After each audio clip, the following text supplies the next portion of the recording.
The head of Russia's notorious Wagner mercenary group Yevgeny Prigozhin said on Thursday that he'd been cut off from all government communication channels following his recent public plea to the Ministry of Defense to supply his fighters in Ukraine with urgently needed ammunition.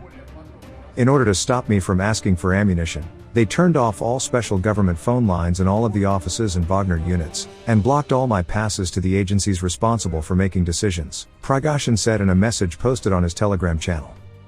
Prigozhin made headlines last month when he accused Russia's top brass of committing treason by intentionally depriving his fighters in eastern Ukraine of ammunition supplies.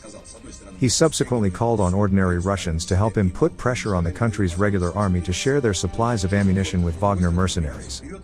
Though Prigozhin subsequently announced that ammunition shipments to Wagner had resumed, in his Thursday message he revealed that the ammunition shortage situation hadn't, in fact, seen much improvement. Now I can only ask for more supplies through the media and, most likely will be doing just that, Prigozhin said.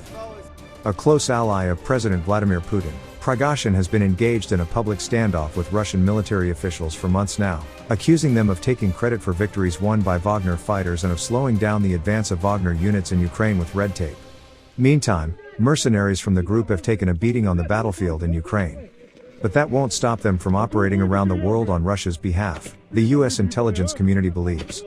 For years, the Wagner group has put boots on the ground in countries across Africa and the Middle East.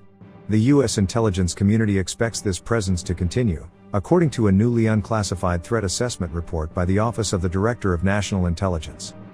Moscow will continue to use its involvement in the activities of the Wagner group in places like the Central African Republic, Libya, Mali, and Syria to increase its influence, try to undercut US leadership, present itself as an indispensable mediator and security partner, and gain military access rights and economic opportunities, the report says.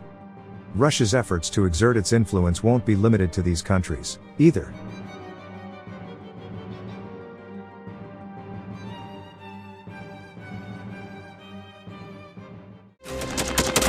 Thanks for watching, and don't forget to subscribe.